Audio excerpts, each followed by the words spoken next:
ਬਿਸਮਿल्लाहिर्रहमानिर्रहीम अस्सलामुअलैकुम यादी हक हैदर। उम्मीद करना तुम सारे भरा ठीक हो तो अल्लाह ताला तुहानू सारिਆਂ ਨੂੰ ठीक रखे जी। तो अज जनाब एक लैके आए जनाब छोटा जिहा मैसेज अपने भरावां दे वास्ते। तो ये जनाब टूरनामेंट है वालीबाल का साडे इलाके दे विच। ते तकरीबन जिहड़ियां टीमां ने वो पूरे पाकिस्तान तो आ रही ने खेलने वास्ते जी। ठीक है जी, ओपन वालीबाल का मैच है। ते तकरीबन 13वीं वारी यानी कि 13वां टूरनामेंट करवा लए ने शहीद memorial shooting volleyball tournament. मीओवाल Kalan भी आंदे ने, मीओवाल साई मुहम्मद बूटा साहब का भी आंदे ने। ते ये मीओवाल जनाब कित्थे वे ये भी तुहानूं दस दिंदे आ। गुजरात तो जलालपुर जट्टां तो तुसीं आउणा भागोवाल कलां मीनस कि जिहड़ा जलालपुर जट्टां तो रोड जा रहा वे एडमराला बडीला शरीफ इस सेंटर दे विच आउंदा भागोवाल। ते भागोवाल तो तकरीबन 5 मिनट की ड्राइव ते वे जनाब मीओवाल। ठीक हो गया जी। ये टूरनामेंट कौन जनाब करा रहे ने? टूरनामेंट करा रहे ने मियाँ सेल साहब मीओवाल तो, उन्होंने भाई जनाब मियाँ जमशेद साहब।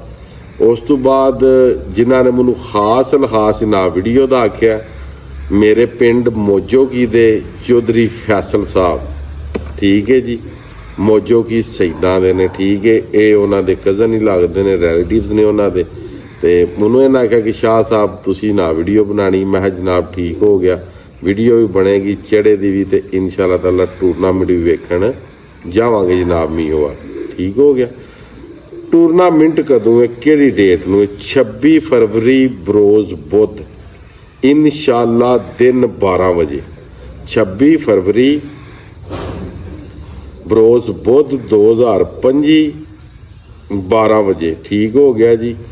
तो ये टूरनामेंट जिहड़ा वे ये जिले गुजरात च हो रहा है। इस गल्ले करके जिन्ने भी मेरे दोस्त ने भरा ने जलालपुर जट्टां दे इर्द गिर्द जिहड़े गाँव ने जिहड़े वीडियोज़ वेंदे ने मेरी, वो वीडियोज़ लाजमी शेयर करियो। गुजरात शहर वाले जलालपुर वाले खास तौर पर जो डिवीज़न गुजरात दे विच आ रहे ने पिंड, लाजमी वीडियो शेयर करियो ताकि जिन्ने भी साढ़े हार दे शकीन हज़रात ने उन्होंने पता लग जाए। तो अगर उन्होंने कोई टूरनामेंट के कोई मैच वेखने हो वो जाके बाईसानी वेख सकते हैं। ठीक है जी।